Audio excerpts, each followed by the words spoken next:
So when you think about the different people who need to be involved in the fundraising process, sometimes it can be a little overwhelming to think about, oh gosh, do I have to do this all by myself, or do I have to get other people involved, and what are they going to do, and what am I going to do?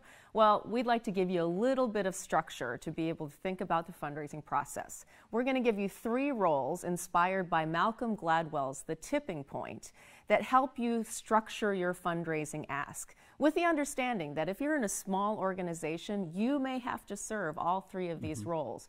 But if you have the opportunity to work with other people, it sometimes can be more effective. Well, and the first of these 3 roles is, well, all 3 roles are instrumental when it comes time to create like a social epidemic. You know, how does something become fashionable? What is a fashion trend? Or how does a technology or a social media platform take off? You know, why did the iPhone become the iPhone? You know, why did Facebook become Facebook?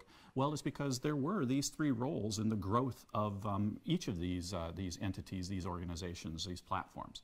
The first of these 3 roles is the connector. You always need a connector when you're working at a nonprofit, somebody that can help connect you to a potential donor.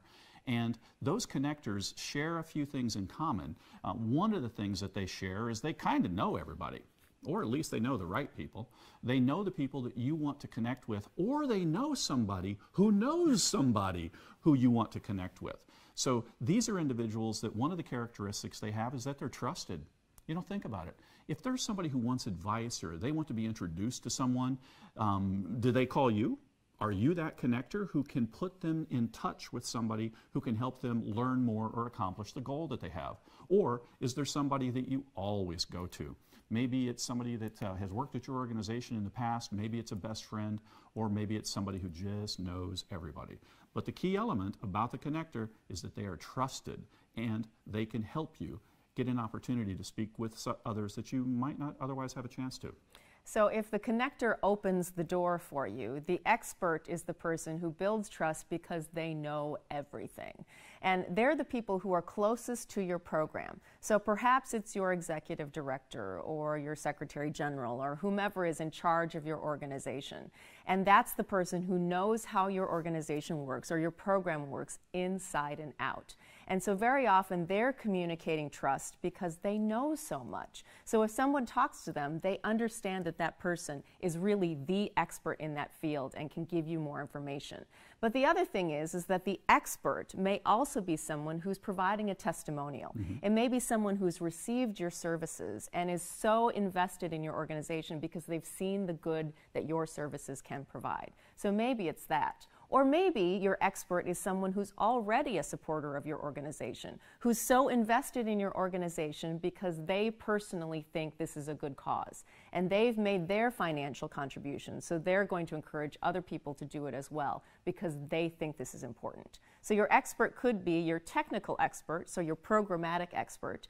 Your expert could be someone who has used your services, so a client testimonial or a beneficiary testimonial. Or it could be someone who already supports you, and so it's a donor testimonial. So we have the connector to start out with to open the door, and now we have the expert who continues to build trust by saying, here's how awesome this organization is. Well, that's great. You've got an opportunity to speak to this donor. You've been able to share an excellent story, but you know what?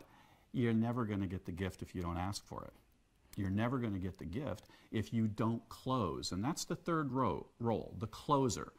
The person who is going to remind the donor why they took this meeting in the first place, who they're connected to, how they have an association or relationship. They're going to remind the donor of what the program does and reinforce what the expert has provided in the form of information or importance or impact.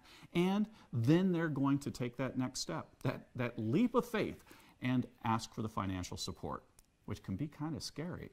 Sometimes that's the thing that's hardest to find somebody on your team to do. So if you are that closer, realize that that is going to be a hugely important role. And you might have to serve in the other 2 roles. You might have to be the connector, you might have to be the expert, and you might have to ask if you're in a smaller organization. But if you have the ability to bring in other team members or volunteers or constituents to be a part of this process, you're likely to be much more effective in your efforts to generate support. So keep in mind, you may not have to do this all alone.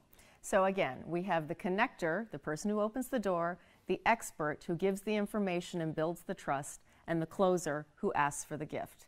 And we like to say that the closer with a lot of charisma is, what is it, abundantly confident? Abundantly confident and foolishly optimistic. Well, at least that's how I approach asking. So again, we have our connector, our expert, and our closer. And those are the three roles that you need for fundraising.